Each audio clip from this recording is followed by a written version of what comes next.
The ICO are not, they're not out to get you, they're there to help you. If you have questions, you can phone them genuinely. They are quite really nice people. Yeah.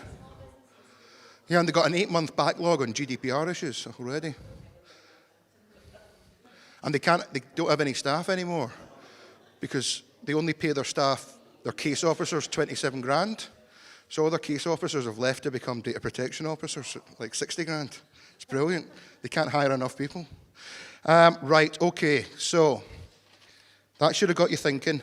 I'm really pleased you're doing well here. Not just saying that. Seeing that you're taking it seriously and writing stuff down makes my time feel like I spent it well. Right, come on, data collecting. Somebody tell me what sort of data they were collecting. We're all friends together. Nice and loud. Let's have a longer conversation about that afterwards, once I've had a chance to think about it. But you're also collecting IP addresses. So the initial contact, all right, explicit consent because they've emailed you. They put something into the blog. Then you... Okay. Okay. How do you have an email server or do you use some third-party supplier for the email? My email address at the moment, it would be Hotmail, and also if I have to use another email provider. Right, so you will be under Hotmail's privacy policy for processing that data. Okay, so what you need to do, this is why we're going to do the next bit, will help you out. The grid in the next bit is exact. Tell you what, I'll come down and talk to you when we get to the next bit. Yes?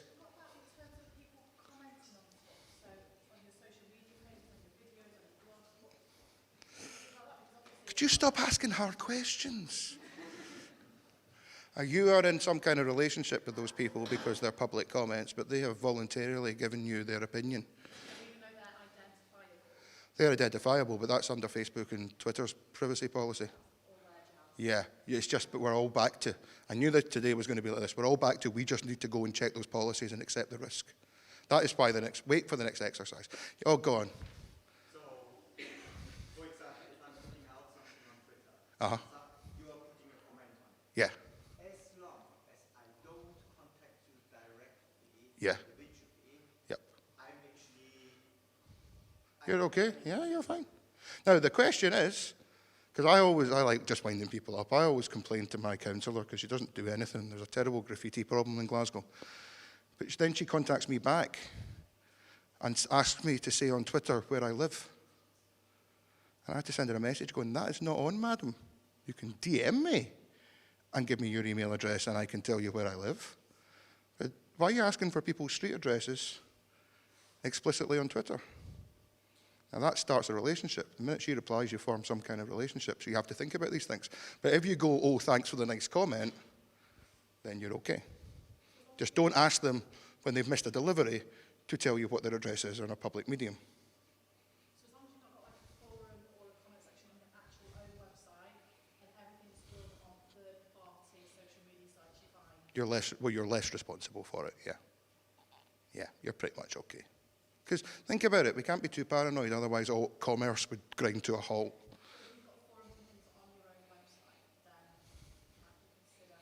Then you need the privacy policy and you're going to have to up it. You're going to have to think about the types of consent that you get, the information that you are then storing as well, and how you're securing that. And you're into a world of bigger problems. Not insurmountable problems, of course, but, bigger problems. Right. Has anybody got anything interesting for, do I need to store all this data? Did that get anybody thinking? Anybody find a bit of data that they were maybe storing that they didn't need? Sir, revenge, come on.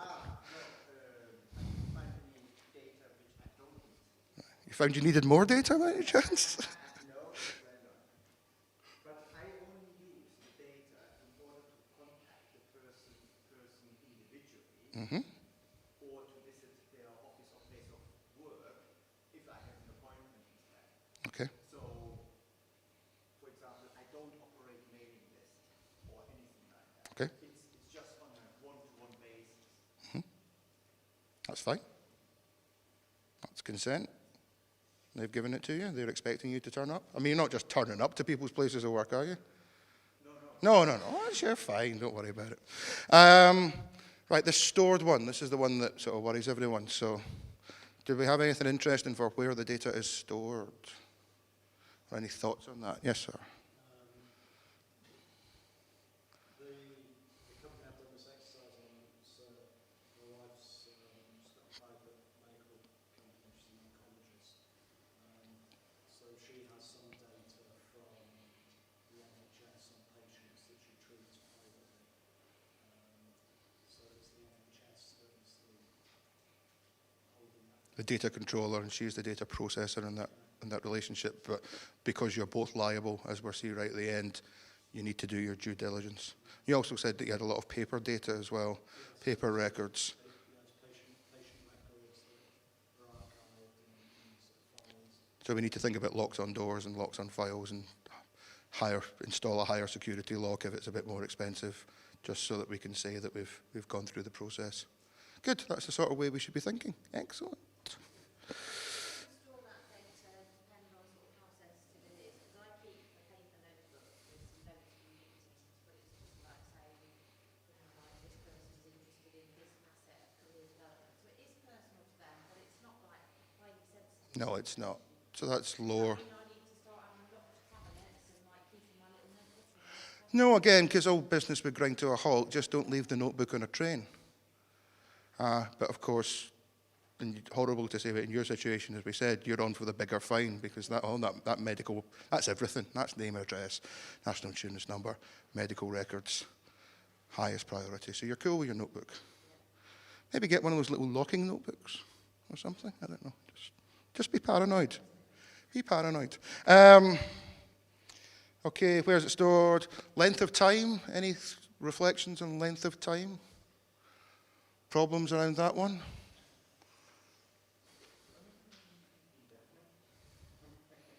You're only meant to store the data for the amount of time that you need to process it. Now, this is a fundamental problem if you have an e-commerce situation, because you want to then resell back to the person, don't you?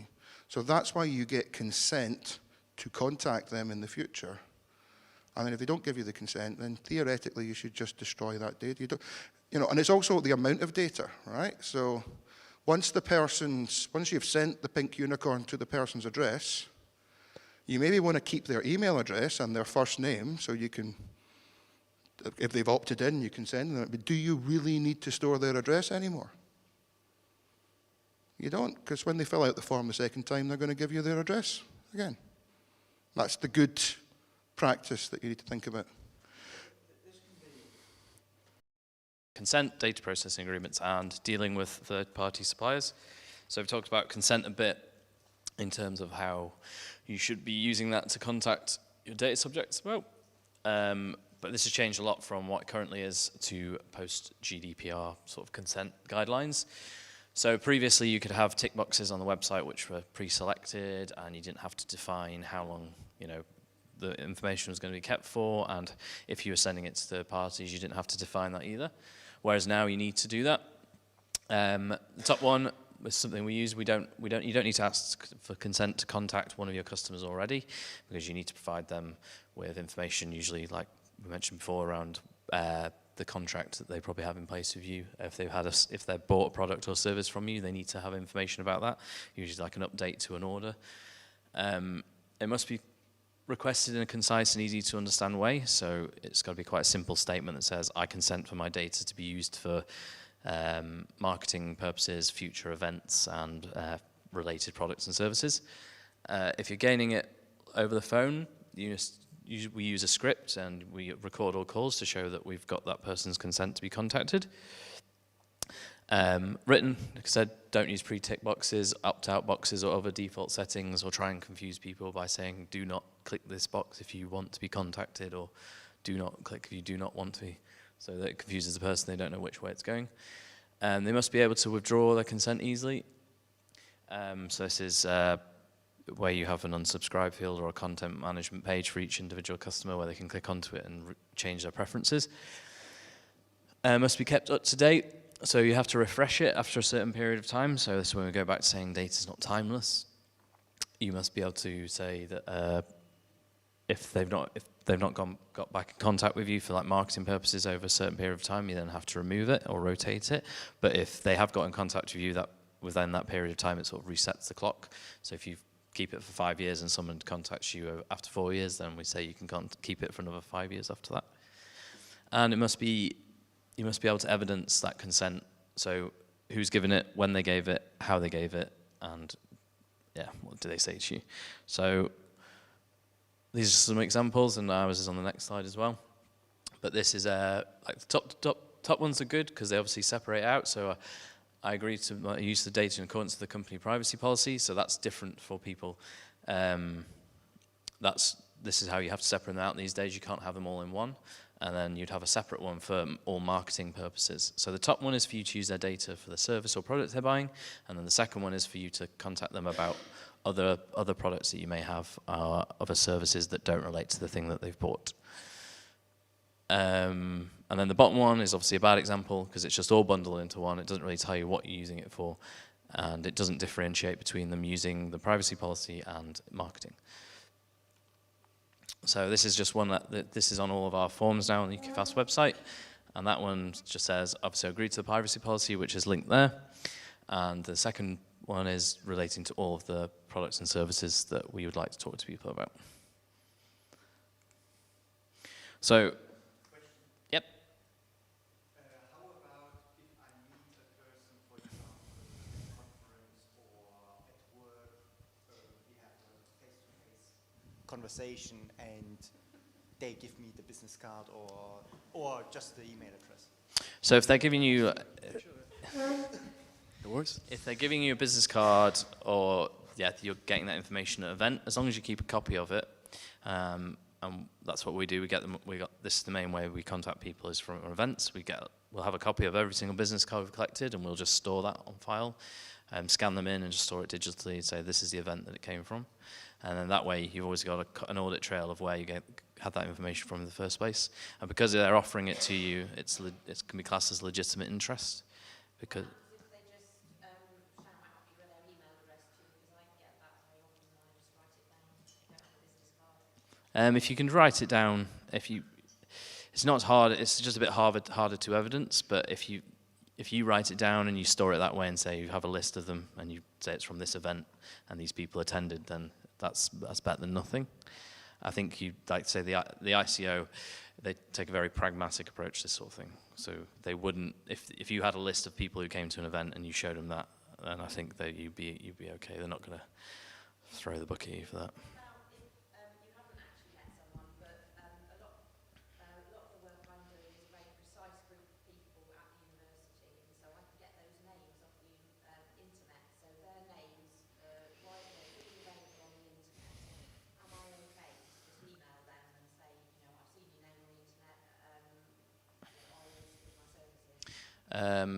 So that comes under legitimate interest again. So it depends if it would relate to what they do. So Email addresses on the website. Sorry? Is there email addresses on the website? So it's like this person, so their actual contact details are on it. yeah, And phone number.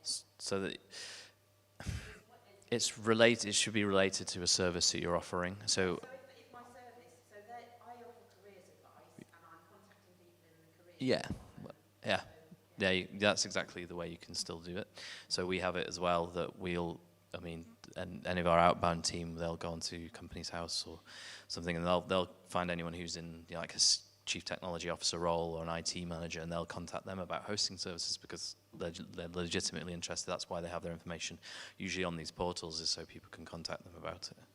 So you'd be able to argue legitimate interest. Legitimate interest is the part of this which is the biggest grey area, that a lot of people are trying to get away with, all like the loopholes and things. Is however you define legitimate interest, really. But for things like that, you would assume people would be interested in that sort of thing. Hello. The last example you had, that little form for filling in the white paper. Yeah. Say, like I've seen on your website, white paper on GDPR, read it, put all the details in, and then have tick, yeah, we would like to keep in touch. I then sort of see another white paper that I want, and I don't want you to keep in touch. What happens then? Is there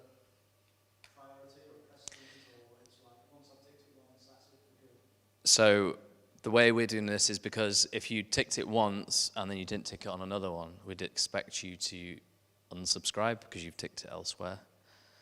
If that makes sense. Because otherwise we'd have, you might, for example, in the second example, you might have forgotten to do it, but you'd still like to do it. But because you've already consented to do that, you'd have to opt out rather than, by not opting in again, it would remove your first opt-in. Does that make sense? Yeah, so on all emails you get, it would be on the bottom. If you'd like to unsubscribe, click this link. But it wouldn't overwrite the fact that you hadn't clicked on a second one. Yeah. So the other element that I'll get Trish to send you a copy of what we do for our customers, is a data processing agreement. So for all of your third-party processes that you use, whether that's for web design, delivery servers, physical hosting, you should have data processing agreements in place, which are obviously a contract which outlines the responsibility for each of the parties. This can be like an amendment to your actual contract of service, but everyone should be providing you with these, or you should be providing everybody with these, and everyone should have a copy. And what it does is it just outlines the responsibility, and it makes the whole data lifecycle very transparent. And the way we do it is we use a matrix at the back as an appendix, because it's just very visible, and it helps each party understand where the responsibility lies for the data. So this will change depending on which third-party processes you're using and what your industry does. But this is just ours and what we expect to see, and so we can easily define who's responsible for the data. So obviously we have full responsibility for the physical security of all the data, because they're housed in our data centers in Manchester, and all our customers have no access to those, and they have no way of impacting that. So that's our full responsibility. But we don't do any application development or security for clients. That's all their responsibility. That's why the tick's in the other column. But by doing this exercise, you can then, it's like a back and forth, and you can easily allocate who is liable. So this is where it's going to be very tricky, as Paul said before, but this is going to be the type of thing that will help protect you in the event that a data breach did happen. So for example, if we had, I don't know, someone drove a truck into the side of the data centers and stole half the servers, and we didn't encrypt the hard drives, and then we lost all hundreds of customers' data, then obviously it's going to be our responsibility a lot more, because we've said that we'll take full responsibility for the physical security. So I'll send a copy of ours, and it's like a template that we can use, and we send it to all our customers, and they tend to modify it as well.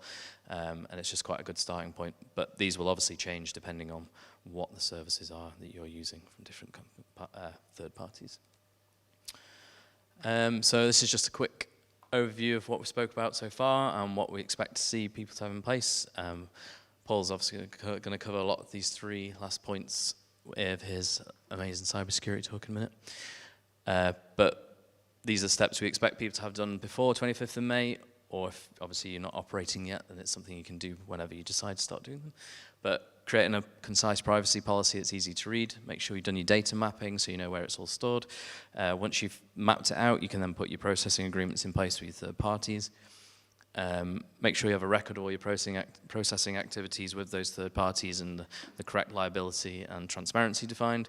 And then once May comes, the 25th of May, you can then make sure you have regular periods of time where you're reviewing your data collection processes. So if data minimization is another thing under GDPR, that you should only be collecting the smallest amount of data possible.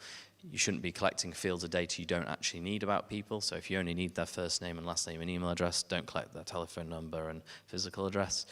And you should be reviewing that regularly to say, well, do I still need all this data? Do I still need to collect all these fields on people? And if not, I should start removing them. Make sure you have an incident response plan in place. So make sure that's updated as well. So everybody within your organization knows that if they've had a data breach, that these are the people to speak to internally, and these are the contacts to speak to externally. And these are the processes to follow, and make sure that's maintained. Implement privacy by design and privacy by default, which is a bit of a confusing topic. So this is for all systems and processes, products you develop in the future. They should all have privacy by design built into them, which is usually the responsibility of who's doing your development of your website, or who's responsible for looking after the server of your infrastructure. Security of your infrastructure, and make sure that all your consent that you gain is valid and documented in the correct way, and you make sure you're revisiting that and removing old data that is no longer used because it's no longer timeless. Things to be done. There you go.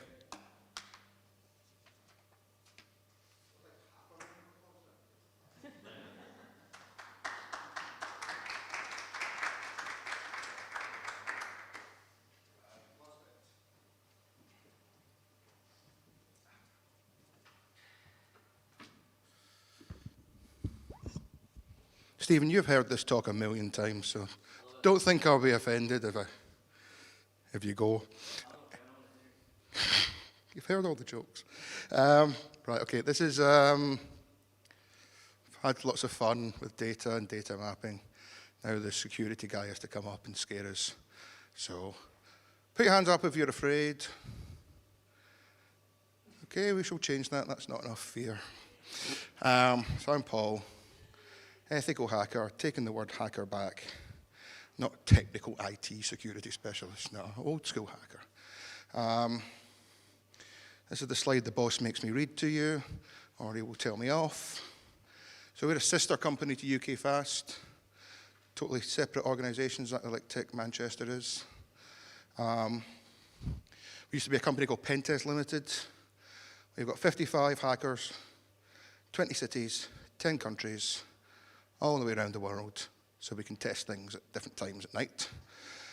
You guys will not need sort of testing and stuff like that at this point, maybe something you want to consider later on, so we're going to go fast through this deck of slides. We do red teaming, we do threat intelligence, I'm in charge of the training, we are CREST and Check certified, which is cool, that means I can look at stuff that's top secret. I have never seen anything exciting inside a top secret document. They are very tedious documents. There must be a level above what I'm allowed to look at where all the cool stuff hides. Right, my five favorite hacks of recent times which may or may not apply to you. TalkTalk. Do you know who hacked in? Remember TalkTalk got hacked into? Really, really badly dealt with. Now they're fined £400,000. Under GDPR, £56 million. Why is the fine so big? You might have heard me talking about it. Because big companies will just pay the fine to make the problem go away. So the fine's not there just for greed. Do you know, anybody know who hacked into TalkTalk? No? It was a 14-year-old boy from Paisley. I'm from Glasgow. I think Paisley is rough. It is. Boy, did he get into trouble. Was he some kind of savant computer genius? Nah. He was just running an automated tool. And the lesson from this talk is, everyone's a target. Hackers have no morals. I could just put that slide up and walk out the door, frankly. Hackers got into Target, it's like the Costco of America, via the air conditioning network, because it was centrally controlled. So they couldn't hack into Target, but they decided to hack the air conditioning network, and then, this is just genius, install malware on the point of sales devices. So they didn't steal all the credit card details out of a big database. They just sat there and scooped up the details. Genius. There was an alert, but they turned the alert off because the alert, and I quote, annoyed them. So it went. Sony. Hackers got into Sony. They had such control. You'd think like Sony would notice 20 terabytes of data mysteriously leaving Sony's computer systems. Surely. They had such control over Sony. They spun up a thing called a torrent server that you'd use for illegally downloading films. They spun it up inside of Sony's computer network and just slowly sent the data out. Yay. Equifax, 60 million credit card reports. One person did not update one server. This will be relevant to you guys. And the gentleman over here about the phone. Have you got a plan to update your phone? What's the policy for that? I don't have time to show you. I can literally show you this hack in real time. It is 3 commands. And that's it. You're straight into the server. I'll show you it, Stephen. It's awesome. It's just use exploit, and then you hit run, and bang, you're root on the server. It's genius. Carphone Warehouse. This is important. They got fined because they were explicitly told they'd not carried out sufficient testing. It's a bit back to my earlier bit, where I know this might not seem relevant for you people at this point in time. But if you grow or consolidate or whatever, this will become important. Right, who's doing it? Okay, state-sponsored. That's definitely not China and Russia. Definitely is China and Russia, no doubt about it. And us, don't think we're not. These guys are really hard. If they come after you, you're in serious trouble. Organized cybercrime. That's basically Russian mafia. They're brilliant. They will sell me a program that allows me, Trish is now not going to do this, but I can go to Trish and say, give me the email addresses of all the people, and I can send you all an email. It'll just automatically hack into your system for me. I don't have to do sod all work, and it'll give me a nice little graph and tell me how successful I was. This software comes with a license agreement and tech support, optional tech support. Organized. Industrial espionage. Cost of bringing a drug to market's in the £10 million range. If one person dies doing a drug trial, that drug doesn't get to market. I have said this before, it's not just because you said your wife was an oncologist. We could be sitting on top of the cure for cancer, but because too many people died in the trial, it's never going to come to market. Drug companies have been known to hack each other. They've been known to employ organized cybercrime to hack other drug companies. Because intellectual property, ideas, are valuable things. Solo cyber criminals. You know, I can literally go back to my Premier Inn, my second home, my first home actually, the Premier Inn. And tonight I can send 1 million emails with UK Fast's excellent infrastructure. I'm sure Stephen would stop me doing that. But I could, it's easy. I just press a button, I can send 1 million emails. If 1% of those 1 million emails pay my ransom, that's why you see ransomware, you know, hit a link and everything's encrypted. Why? Because it's brilliant. I can send 1 million emails, 1% pays me half of a Bitcoin. I've just made £100 million. 99% don't. I don't care, 1% does. So this is the point, everyone's a target. All of you are targets in this world. 5 years ago, you could say, we're not targets, nobody would hack us. Now, I am telling you, we all are, individually. Hacktivists, they're ideologically motivated, so they might not be very technical, but, you know, they've got a lot of persistence. Lone wolves, well, I'll tell you this lone wolf story. There's a guy in America, he's called The Jester, you can follow him on Twitter. And for about 2 years, his computer is in the Spy Museum in Washington. There is a spy museum, it's in Washington. Go, it's brilliant, so cool. And he decided to take down all the Al-Qaeda forums. Now, we don't know who he is, nobody knows who he is. But you would expect, like, the American government to arrest him at some point? Nah. They said, you're doing good work. Don't take down those 3 forums, because they're the ones that we've infiltrated. And he just took down all the forums and squeezed all the terrorists into 3 particular forums. And that's when you hear on the news that we have foiled threats. It's the kind of stuff that goes on. Script kiddies, low skill, just using automated tools. That's your boy and your curious teenager. Point is, these guys are tough. These people down the bottom can do the same sort of damage. Okay, real things that people have said. I am not making this up. Genuine things. Nobody would hack us. We are the exam board. Yeah, never seen a teen thing where they hack in to change a grade, have you? Nobody would hack us. We are a charity, because criminals are identified by morals, as we know.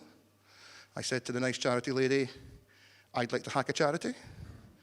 There was a pause. It was quite an awkward pause. She said, why? And I said, do you ever send them a newsletter? Yeah. Do you ever ask them for money? Yeah. All right, so you're sitting on top of a bunch of emails where people are expecting to be asked for money. Oh, right, okay. Better test my stuff. We don't think we have any valuable data. We've done this one, yeah, right? Data is valuable and it's in different places. It's okay we don't process credit card data. Doesn't count anymore under GDPR. We have bought an expensive flashing box. We don't know what the box does, but we plugged it in and it flashes, so we're secure. This is not a priority for us. Nothing has ever gone wrong before. We tested it 4 years ago and we fixed everything then. We see different vulnerabilities every day. In fact, literally, I will own up. Stephen will laugh at me, but last week we had a much bigger GDPR event, and I gave the advice of using a piece of encryption software, and the next day there was a vulnerability in the encryption software. Did I make a mistake? No, it just happens. Things are going to break and things are going to get patched. Windows is going to have issues. Your web servers are going to have unknown vulnerabilities. Nothing you can do about them, but this is why we do the exercise of thinking about the risk and accepting the risk. And we're secure because we've got a lock on the door. Literally, someone said that to me. I wet myself. Right, really quickly. Find privacy by design, tight control for child data. We'll get to the technical measures in a minute. And the breach notification is the point of doing this talk. It's mandatory now, and it's time limited to 72 hours. So that's the amount of time you've got to talk to the ICO. That's why I was saying write the email, because if you've only got 72 hours, you don't want to be having to waste in it writing the email. Data processor partially liable as well. Encryption at rest. So encryption at transit is the little padlock between you and Google or you and whatever. But when you pull that data down, and it's just me, it's on the laptop, it doesn't matter, is the laptop encrypted? And I don't mean does it have a password. I mean, is it actually encrypted, scrambled? If you're using Windows, there's a thing called BitLocker. It's in Windows. It will encrypt your data at rest. I don't do Macs. There will be something for a Mac. Not a Mac guy. Okay, you've got to keep up to date with trends in cybercrime. We'll see why in a minute. Data portability we've done. Informed consent we've done. Time limited we've done. Pretty much done everything. And this weird thing about IP addresses. It is debatable whether an IP address personally identifies a person, but there's a legal precedent for it, so we're stuck with it now. Right. Only 2 articles in GDPR you need to go home and read tonight to do with security, Article 32 and Article 33. Now check this out. This is, remember when I said the get out of jail free card? This is our get out of jail free card. Taking into account the state of the art, so keeping up to date with trends in cybercrime, i.e. patching our stuff, applying updates, the cost of implementation, the nature, scope, context, and purposes of processing, as well as the risk of varying likelihood of the severity of the rights of freedoms. Oh, God, it's so complicated. They can't use a comma. But just read it. You've got to take into account the risk, the cost of implementation. You can say this is low risk for me. I can't implement it because it's too expensive. You better hope that you're not making £10 million in saying that, but this is where I'm saying that there is no definitive risk. It's different for everyone.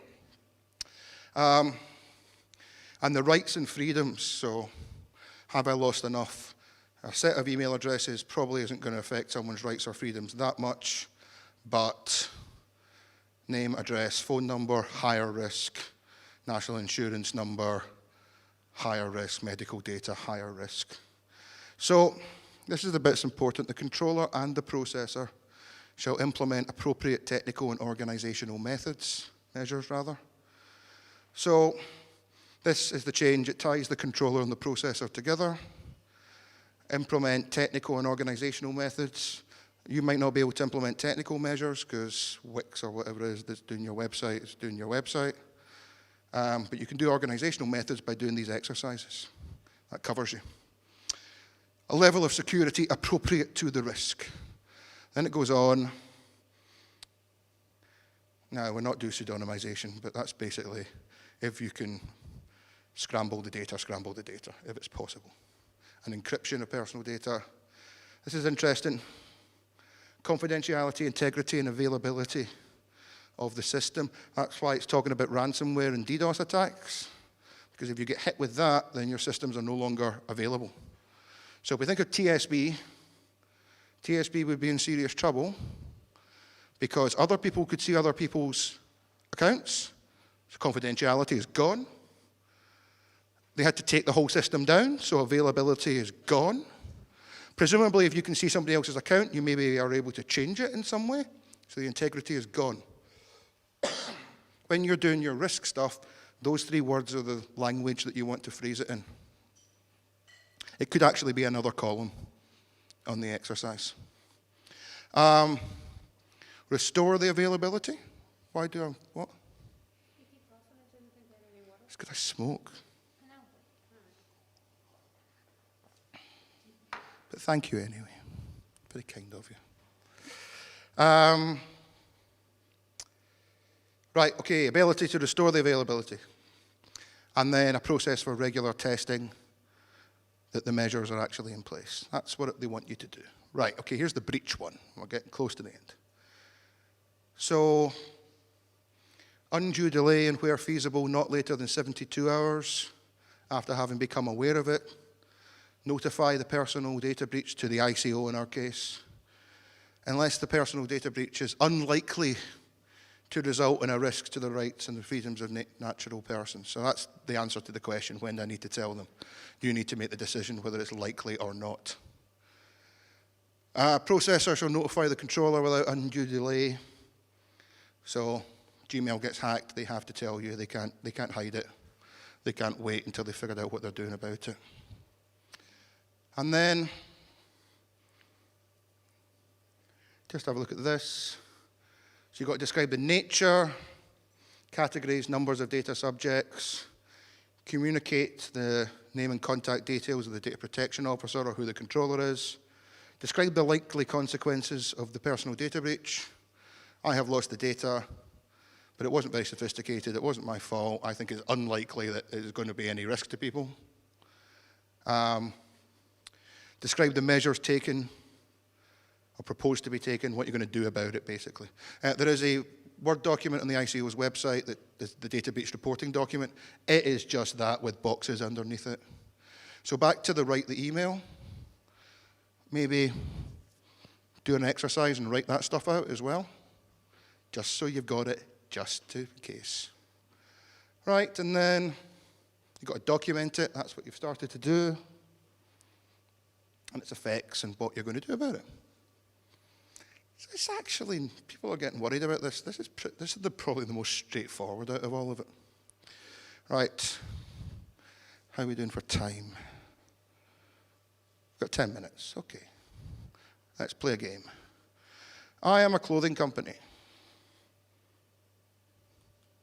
Yeah, okay.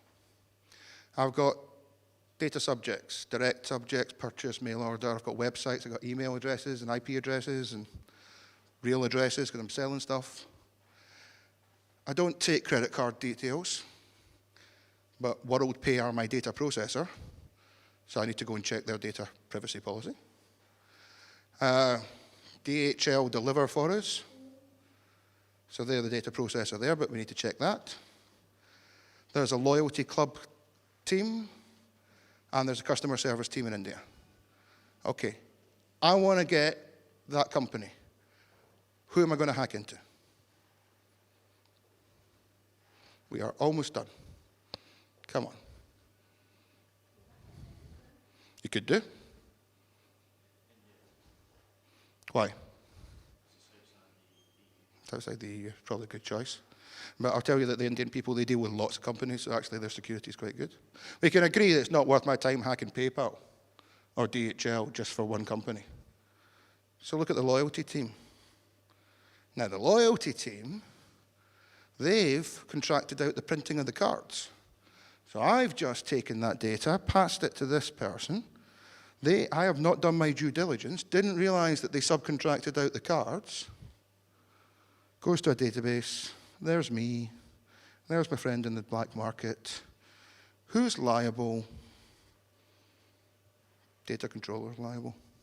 Hasn't taken appropriate technical and organizational methods. Quite scary. Right, now we do not have time for the exercise, but you can take the stuff away. There's 4 companies written down on the back end of the sheet, 3 companies. And what I was going to get you to do was to think about what we call threat modeling. Think about how you would get into them, what data they've got, that kind of stuff. You can do it yourself. It's actually quite a fun exercise to do. Right, advice. Sorry? Everyone likes it. It's really good fun. You get to pretend to be a hacker, which everybody likes. Because we're like the rock stars of geeks. General advice, patch everything, update everything. Don't hit remind me later.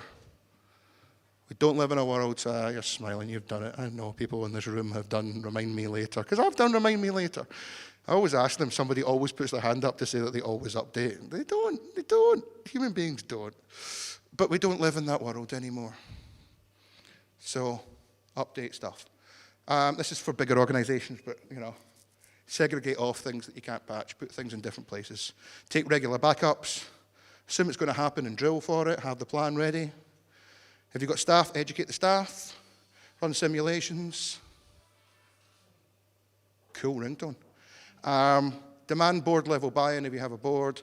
Take a risk-based approach, do privacy assessments. This is more for bigger organizations, but it will help you as well. Strong passwords for everything, different passwords for everything. Have antivirus, keep it up to date. It's only as good as keeping it up to date. There's a thing called heuristic antivirus. It's more expensive, but it's good. You guys won't have firewalls and stuff, but again, this is just more to think about. You know, when you do get your first office and your first 10 staff, let's start thinking about this kind of thing. And the last one, understand your digital estate, understand your data and its uses. There's a thing called Cyber Essentials, which apparently, a sales guy told me, we have taken £500 of a discount off for it. If you want it, you can have it. People that are working with the NHS, people that are bidding on MOD contracts, are going to need Cyber Essentials very soon. Everyone needs it. It's basically just a big questionnaire and then a little test of your system. It's quite cumbersome for the size of companies that you are, but you might end up finding yourself in a situation where you need it. So think about it. You can Google it. There's some brochures outside about it. And then for bigger organizations, we just basically hack through them the same way the bad guys do, but legally. Train staff, phishing training. So can do some phishing training for you if you want. Trish, happy to do that. Oh, I just got myself into trouble now. I just volunteered for something. To finish up, I did a big phishing thing for a company. I cannot tell you what it is. Any ideas what I put on the email? I want as many people to open it up. You've won a holiday? No. Some guy said free cake once. That works. No, I put GDPR audit on it and told them that they had to open a Word document because they had to do a GDPR audit. People did. Brilliant. So be aware of this kind of phishing stuff. It's very, very targeted, very, very malicious. I keep on getting stuff from Barclays Bank to my work email address, and I don't bank with Barclays. You know, that kind of stuff. Be aware of it. Don't ever click on it, even out of curiosity. And that's us. We're done. Any questions? And we are done. We are done. Oh, with 6 minutes to spare. Awesome. Thank you very much, Paul. Do you want to say any closing remarks?